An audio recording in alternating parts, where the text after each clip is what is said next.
We're getting a new glimpse of how much money Canada's highest paid CEOs are making. It was a record year for the top 100, and it also highlights the growing income gap between executives and the average worker. CTV's Kamil Karamali is following the story for us from Toronto. Kamil.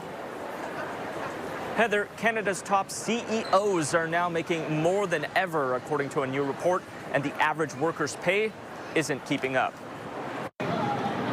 Here at Canada's busiest mall, new items stocked for the new year, but affording them. Are you able to afford shopping? No. Is a different story. The cost of living, yeah, it's become really hard. Especially for the many here making minimum wage. I feel bad because I can't buy expensive things for my friends and family. Elizabeth and Jillian work as servers. The holidays may have left them high in spirit, but low on cash. It's crazy that there's billionaires and millionaires while people can't even afford to eat. Now a new report shows Canada's top CEOs making the first day and a half of the new year what the average worker makes in an entire year. Yeah, CEOs have always been paid more than the average worker, but it's the gap that has really grown substantially.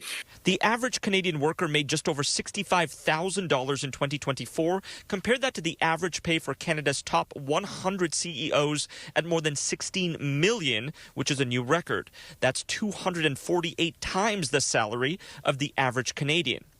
And that pay gap has been climbing for years. CEOs were paid 50 times more than the average Canadian worker in the 1980s. That increased to about 100 times in the 90s and to 150 in the 2000s, now hitting a new high. When companies do well, the CEO sees huge expansion in their bonuses, and companies have been doing very well since the pandemic. The head of Shopify topping the list with a new record at over $200 million, more than doubling the second highest paid CEO in Canada. It's easier for CEOs to raise their own pay and not affect the profitability of the company than it is to raise worker pay, which has a much bigger impact on the profitability. The report suggests implementing a millionaire's or wealth tax. The report also confirming what many have already reported, the costs of goods and services like groceries in Canada increasing at a much faster rate than workers' wages. Heather. Kamil Karamali for us in Toronto. Thank you.